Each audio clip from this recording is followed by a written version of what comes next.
The Right Church, From a Seeker to a Finder. Written by Peter Hoover of Ontario, Canada, in the late 1970s. Published in 2021 by Metamorphose Publishing of Waynesboro, Pennsylvania, USA. Chapter 13 of 16. So much for that. Along with spring and its pressing duties came the fact that I could no longer help the Taves with their greenhouse, at least not during the summer months. The pasture fence needed repair, and the back 40 needed plowing, so every day found Dad and me heavily occupied from dawn till dusk. All this in the invigorating and glorious outdoors. The trees by now had regained their foliage, and with a sense of satisfaction, I watched the tan return to my arms as I bounced along the tractor seat day after day. Randy had told me he looked forward to meeting with me again when the season changed, and the feeling was mutual. By now I had long dropped the idea of finishing school at the Welland Bible Institute. Who would ever want to sit in a classroom with everyone else being 2 years younger? I will never embarrass myself like that, I told myself firmly. But what about finishing school through correspondence? Canada, I knew, had an excellent system in place for exactly that. Distance learning, they called it, and I felt confident that would not give Mom and Dad any grief. That eventually proved correct, but on the last Saturday of May 1978, events took place that changed our local situation forever. Nellie and I had enjoyed a particularly peaceful and enjoyable chore time. No rush on Saturday nights, but things changed when we stepped into the kitchen. Mom stood grimly at the sink, cradling a mixing bowl in her arms. Dad sat dejectedly on the couch, propping his chin on his arms. "Bertha just called," explained Mom, "and she says she's going out to eat with Stephen Culp. I don't—" "Who's he?" interrupted Nellie excitedly, evidently not mourning the fact that her sister had found a friend, not even if he was an outsider. "He's Cecil Culp's boy that works in Bethania as a physiotherapist," Dad stated bluntly. "I went to school with both of his parents. They go to Culver's Brethren in Christ." "Don't you remember Carrie and Esther Culp?" I asked Nellie. "They went to Dorchester Central with us." We ate our evening meal in silence, but I knew that the others' thoughts ran parallel to mine. Would this mean another one gone from our family circle? Bertha had never been truly old order minded, as Dad sometimes put it, even though she belonged to the church. Now, only Nellie and I needed to decide what to do and where to go from here. Serious questions popped up in my mind, one after the next, and all future prospects seemed unusually close at hand, so I was glad when Mom finally got up to clear the table, and I was free to disappear upstairs where, in the friendly silence of my own room, I could assess the situation at leisure. Sprawled out on my bed, I noticed the book Grandpa had loaned us, The Robe. I had read into it some and found it a bit strange. All about a wealthy family, a senator, with his wife and children, living in Rome during early Christian times. A novel, obviously. It struck me odd that Grandpa wanted us to read it, but oh well. I picked it up, and before I knew it, got really involved with its plot. By this time, the story not only described the lavish environment of the senator's family, but proceeded to explain how the senator bought a Greek slave for his son. His son Marcellus was turning 17, a huge event for any Roman boy. Turning 17, Roman boys shaved for the first time, put on white togas, and in the case of Marcellus, he not only became a military tribune, he also received from his parents the gift of a personal slave. The slave, even a bit older than Marcellus, came as an unhappy camper indeed. He, a Corinthian called Demetrius, had come from an important family, a shipowner. But when the Corinthians revolted and the Romans overpowered them, they killed Demetrius's father, sold his siblings as slaves, and his mother committed suicide. Demetrius had fought the whole time and looked a sight, dirty, wounded, and dangerous, fire in his eyes. The senator, however, observed Demetrius at the slave market and saw something in him that induced him to pay good money for him. Not only was he well built, he looked intelligent, a youth with character. What really got me hooked in this story is how Senator Gallio brought his new slave home. As soon as he had purchased Demetrius, he had his wounds attended to. Then he had his shackles unscrewed, threw off his chains, and gave Demetrius written instructions on how to find his way from the slave market to the Gallio estate up alongside the Tiber. Demetrius was stunned, bewildered. Senator Gallio hopped on his horse and rode off, never looking back once. Of course, Demetrius thought of running away. What else could this mean? Nevertheless, a few hours later, amazingly enough, he showed up at the Gallio estate, a transformed man. He had figured out that it was infinitely better to be a slave to a good and just master than to be a fugitive in a violent and treacherous world. The deeper I got into the robe, the harder it became to lay it down. Marcellus the master and Demetrius the slave became lasting friends through a long series of wild events. The worse it got, the more their mutual respect and loyalty grew. I liked the story, and it did not take me long to realize how the author had used this story to describe the relationship that we Christians may have with Christ if we literally give ourselves to Him.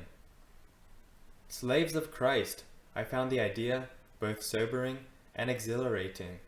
No problem being a slave, just doing what one is told day in and day out, providing he has a just master, one that is both caring and even lovable. Did I really obey and love Christ? Not really, but who could stop me from doing exactly that? Being Christ's slave began to look to me as my best option. Demetrius got his ear punched. I remember what the Old Testament said about that, and it began to make sense to me.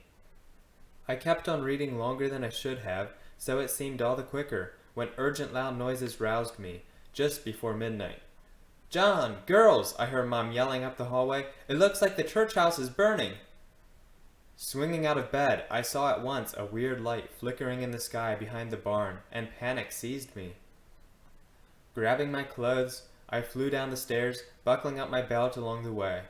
One leap off the back porch and I was tearing off over the fields. Cars had begun to pour in, parking alongside both Niagara and Lakeshore roads, while more sirens sounded from various directions. The Dorchester Brigade had already arrived by the time I got to the scene, breathless. From all sides, shadowy figures appeared. Our neighbors, it seemed, were coming to the fire like so many moths to the light. With no breeze all that night, the leaping flames and billowing clouds of smoke rose straight up into the heavens. Majestically, perhaps, I wondered, like the pillar of fire in Moses' time. A yellow tanker lumbered in to join the fire trucks. Men in yellow coats dragged in hoses, but their puny columns of water merrily sizzled and vaporized in the heat, while everyone already knew the building was lost. "What started it?" I heard a voice behind me. Turning, I noticed Jeffrey Van Dam, a boy one grade behind me in school. "Don't know," I answered, and the two of us hurried on to join the main crowd of spectators congregating in the parking lot. Illuminated by the flames, terror written on their faces, I found some of our neighbors barely recognizable. Mrs. Earl Hoover without her false teeth, Art Colborne using a crutch, his one pant leg dangling empty. I had never seen him before without his prosthesis. Watching the little building roaring up in flames almost turned me emotional. All my life, this building, this relic of previous generations, had been so much a part of us, and now I saw it disintegrating before me in flying cinders and smoke. Amongst the spectators, I started hearing of suspected arson and took note, before long, of two officers, Ontario Provincial Police, behind me. Who would want to do something like that to us Mennonites? I wondered, but answers failed to come. The darkness around the blaze seemed filled with subtle evils, and a chill ran down my spine. Somewhere in the distance, I caught a glimpse of Dad, his face streaked with soot, and I recognized the object that he and Ed McLeod were carrying between them. A bookcase that had stood at the entry. That made me wonder what all else had been saved, and I decided the electric organ must have perished, as it would have been much too awkward to remove in a hurry. Mom, the girls, and Barbara Miller stood on a huddle close to the fence and I joined them just before the roof fell in and a new wall of flame shot into the air. "Those tar shingles are burning now," I exclaimed, and Barbara nodded, wide-eyed. Somehow it was hard to know what to say, so we just stood and watched the leaping flames. By 2 o'clock, the crowd had dispersed, and traffic along Niagara Street sailed past without bothering to stop. Only a smoldering heap of ruins remained, and only one fire truck still stood parked across the road, watchful lest any cinders or ground fires should endanger the buildings of the Welland Bible Institute alongside. At 3:30, we almost reluctantly joined Dad to ride on home. Roseanne, who did not know how to get out of bed fast, had stayed at home watching from the porch. "I wonder if anyone has informed Grandpa Stoner or Lorne and Clara," Mom wondered. "I guess we may as well wait until morning." "I just wonder who started the fire," Bertha looked pensive. "Doesn't everyone still recognize a church building as something special? A building to respect and honor?" "Where will we meet now?" put in Nellie. Everyone looked at her, but no one answered. Once we got home, we could still see spots of glowing red shining through the trees. The Lord's Day morning dawned with a fresh sunny atmosphere, and when I awoke, I had a hard time believing that the events of this last night were anything more than a bad dream. Downstairs, I heard Dad talking on the phone. "Good morning, is this Sam?" "Yes, same to you. I just thought we should let you know that the meeting house was set on fire last night." Judging by Dad's words, I presumed he was talking to Sam Frey, telling him that the services today may as well be cancelled. After breakfast, we all piled into the car and drove down to the scene of the fire. Roseanne was all excited about the artistic shapes the melted glass and twisted tin had taken. I had a hard time seeing anything beautiful in that strong-smelling, soaked-up mess, but didn't comment. We found Uncle Lorne and Aunt Clara already walking about the ruins, and Uncle Dan's family drove up moments later. By this time, the last embers had died out, and only ashes remained. The firemen apparently had doused it good and proper before they left. "Alan Miller called this morning," Uncle Dan informed all of us, and said they would hold their service in the Dorchester Legion Hall today. It had been offered to them free of charge by the officials. "Most likely, we can get along in our homes," came from Uncle Lorne, trying to say something cheerful. "I guess that's what our people used to do, years ago." "That's right," continued Dad. "We easily have enough room for all of us in our living room." Aunt Zhang did not agree. She thought we should just forget about having church services until we got a new building done. "That is, if we ever get another one put up," remarked Uncle Lorne thoughtfully. "Alan Miller's people have been talking of relocating in town for quite some time, and for us 3 old order families, it would hardly be worth the cost to build again." "Let's discuss that later," interrupted Dad. "Today is Sunday, and tomorrow we'll be having a meeting at our place with the conference trustees to see what should be done. Anyhow," he added, looking my direction, "it is high time to get home for chores." From the morning traffic, more and more cars kept stopping, some folk coming in to see the ruins. Some said they had heard of the disaster through the morning news, and just before we left, a stocky man and young lady came driving in. Reporters, obviously. The photographer busied himself setting up his gear, and the lady approached Uncle Dan with a mic.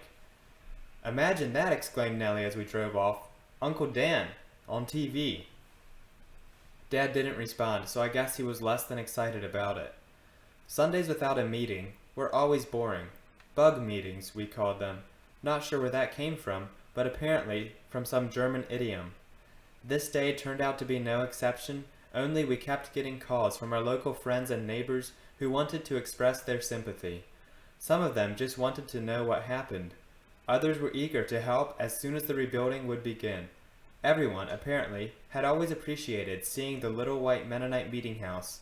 A landmark, some called it, or a piece of local history we don't want to lose. Fair enough, I told myself. Everyone liked to see it, but how many of them ever darkened its doors?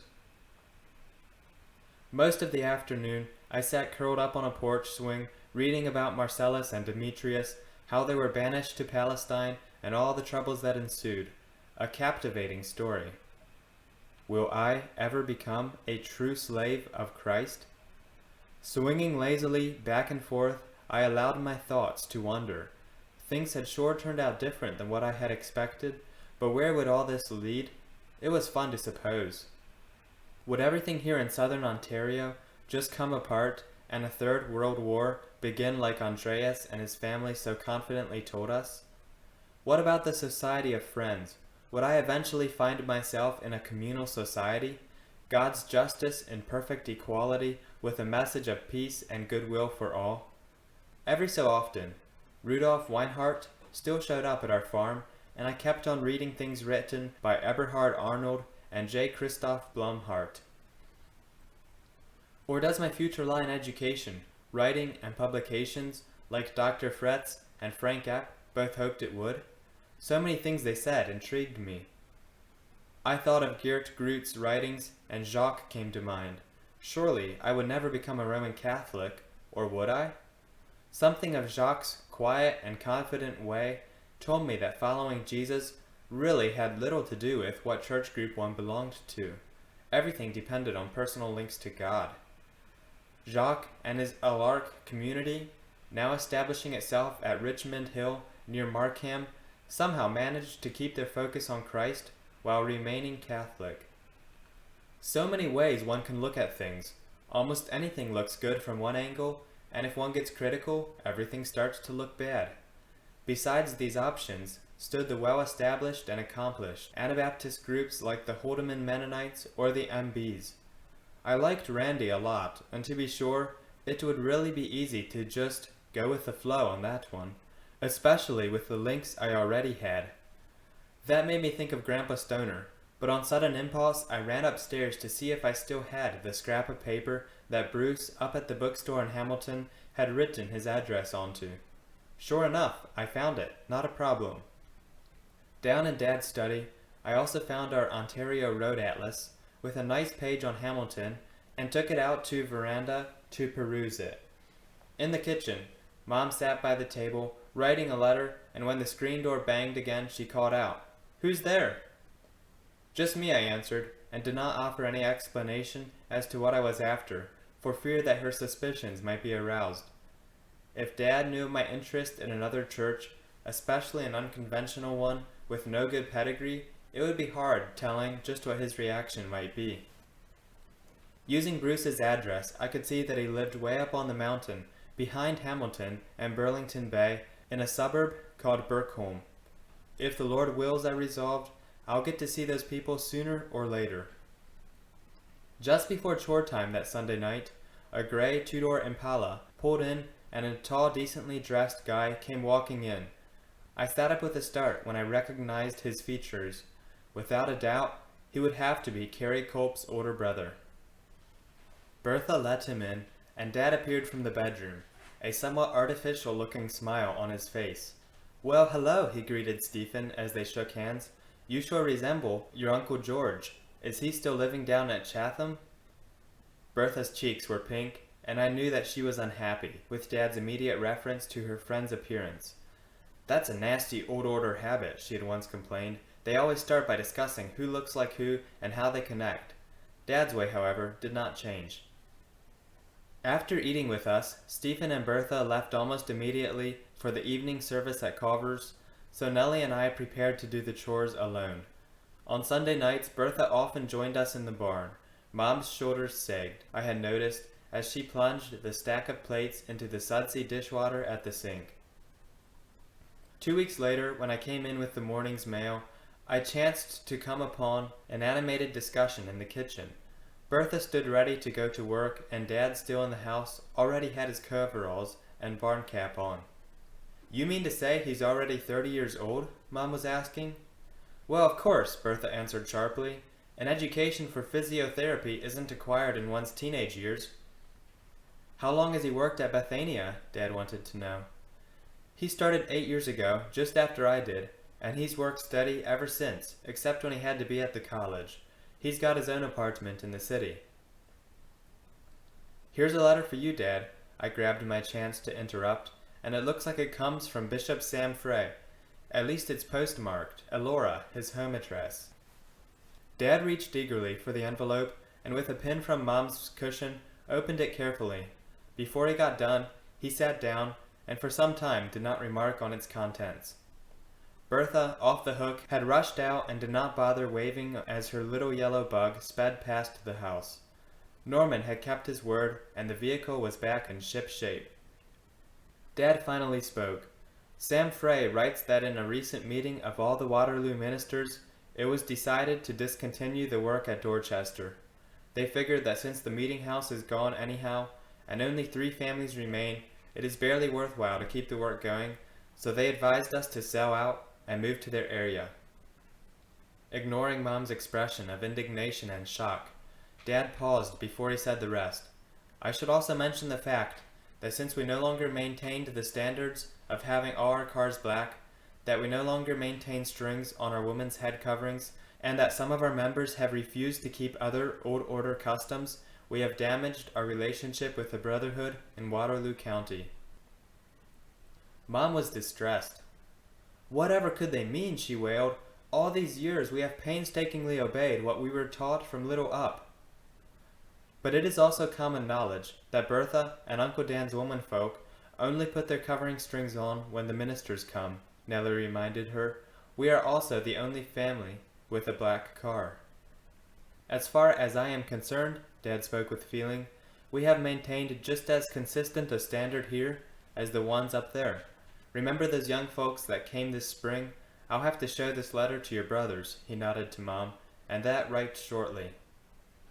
While we were finishing the chores, and Dad was repairing a stable cleaner leak, who should walk in but Uncle Dan himself?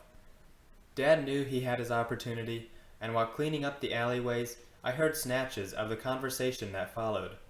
Uncle Dan was all's fix for sure, and his voice rose. Dad never lost his temper like that, and I backed up a step when Uncle Dan declared, I'm not going to call myself an old order Mennonite 1 minute longer.